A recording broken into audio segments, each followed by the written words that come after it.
Okay, so this is obviously the previous model that I was showing, and we already discussed, and if you did not watch these videos in order, please go back and do so that we're not having to kind of recap all of this. But we've already discussed that this goes down 3 or 4, depending on species and everything like that.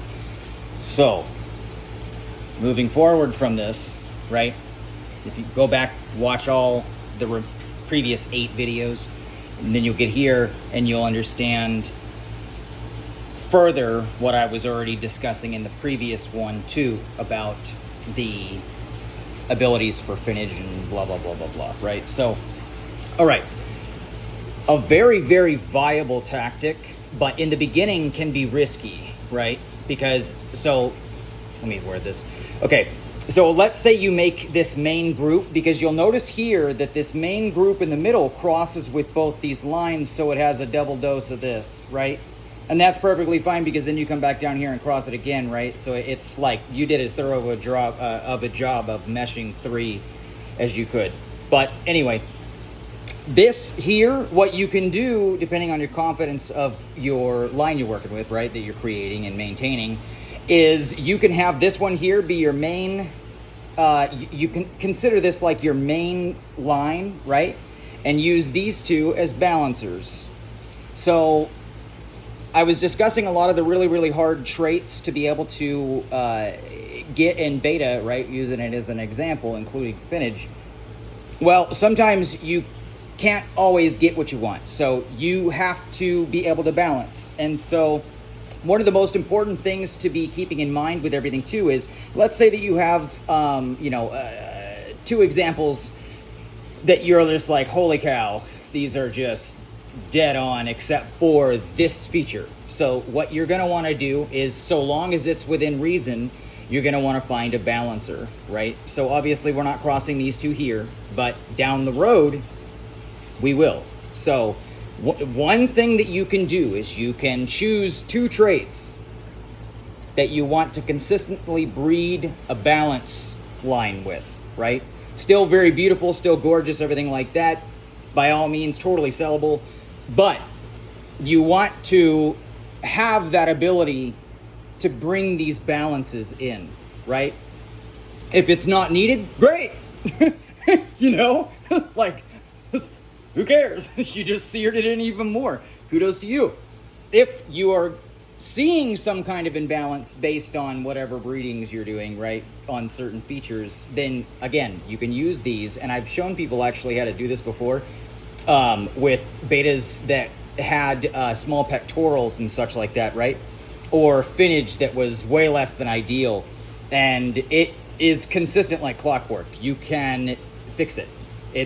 It's not difficult. If you're following this system here, there's so many uses for all of this, and so many repurposes as well. To, like I said, this system here is very, very pre-calculated. So again, if you're doing it in the beginning, though, here's why it's risky. So if you are like still feeling out the line, right, that you're trying to create, and you get here and you're like, oh no, I'm experiencing problems here, then you have to erase this whole section.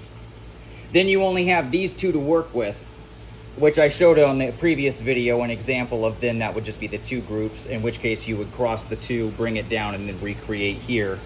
But just the same, obviously then you would lose your main group. So again, as you gain confidence in your workings, here is what I will say on this, and I have plenty of experience with this on this. So here is where you can just immediately start balancing, right? Creating your balances, not even worrying.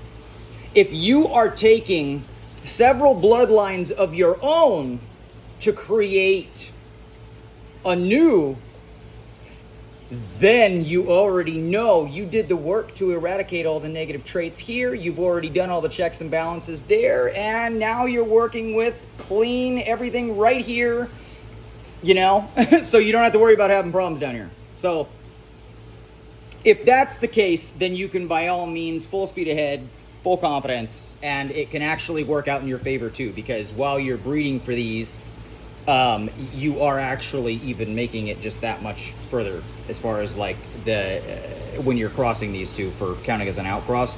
The more different you can make them, the stronger you're going to obviously be going away from the other direction. And don't get me wrong, it's not going to make the world a difference, but it is still a difference. So anyway, though, and it can, depending on, this really depends on the species and what you're going for within your breedings, but you can use this as a way for creating purple. So previously I created a purple line for beta that I just called my pink purple, right? And that was actually then utilized and crossed into multiple different bloodlines and brought down. But it passed so powerful, and it was true purple. Not like, I think I kind of see some purple, or not some like kind of reddish lavender, right? It was like purple. So, and then the pink was pink. So just the same though. Like I said, as you get going, you know, for cichlids and such, that would really only be applicable if you're working with like hybrid stuff.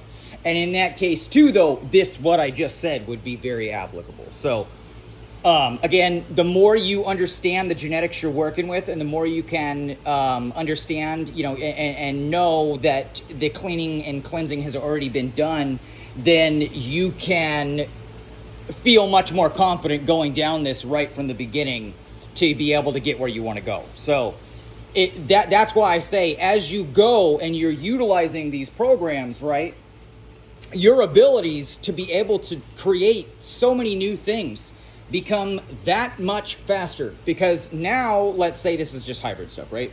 So let's say you have this line refined, and then you cross in another one, creating your new line, right? Well, great. Now you have 3 whole complete separate true bloodlines, not just 3 shoots, that you understand all the back history. So you can understand, like in the previous video when I discussed genetic hiccups, when you see those genetic hiccups, you can know what they're going to be. That's so vital. I mean, this is how you make new lines that are squeaky clean really fast. So as you go, you're keeping this genetic. Try and view it as a building block at that point, right? Each one that you get that's truly cleaned up. You've been through this system, you're running it again, you're cruising on through. View this while you're maintaining it, obviously, but view this as a building block. It's a building block for you to achieve some other combination over here that you're trying to without the chaos. So there you go. You can even use traits that you know are present in these genetics, right? Like, so let's say this is, you're beginning this, right? And I use this in beta a lot, like a lot. I use them because I think that since the genetics are the most advanced for them, it's the best example to be utilizing here. And it does actually reference and correlate with any of the hybrid stuff you would see out there now. So, or even if you had a pure species and you were working with it and you saw a glimpse of a trait and then it disappeared, you could use these concepts to actually pull it back out. So anyway, anything that you found in the genetics along your way, so long as it wasn't actually eliminated and it was just washed back, it's still in there. It's not gone. So if you know, which brings me to the next topic of on and off switches, but we're not on that yet. If you know which on and off switches and how they're working with your system, which you very well should at this point. But anyway, then you can also understand what missing links will bring them back up. So that is another much more advanced. Like I said, I'm trying to gradually bring these videos up in advancements, right? So like that way, your average person can see these. They can learn each concept as they're seeing it, and they can understand. So again, my key takeaway from this video now is you can use one of these lines as like kind of like your spine and the other ones as balancers, but just make sure whatever you're doing that, you know, if it's in the beginning and you're not and you're new to the genetics and everything like that, if you do, it is a risk. It's a risk because if you got something here, like I said in the previous video, you have to erase it. So that goes all the way back and then you have 2, but that means you just lost your main line. So again, it is just another tool for you guys to use that's a little bit more advanced. But again, I'm just going to kind of slowly inch these up so that you guys can get all the concepts on here and be, like I said, I'm just trying to build your confidence in what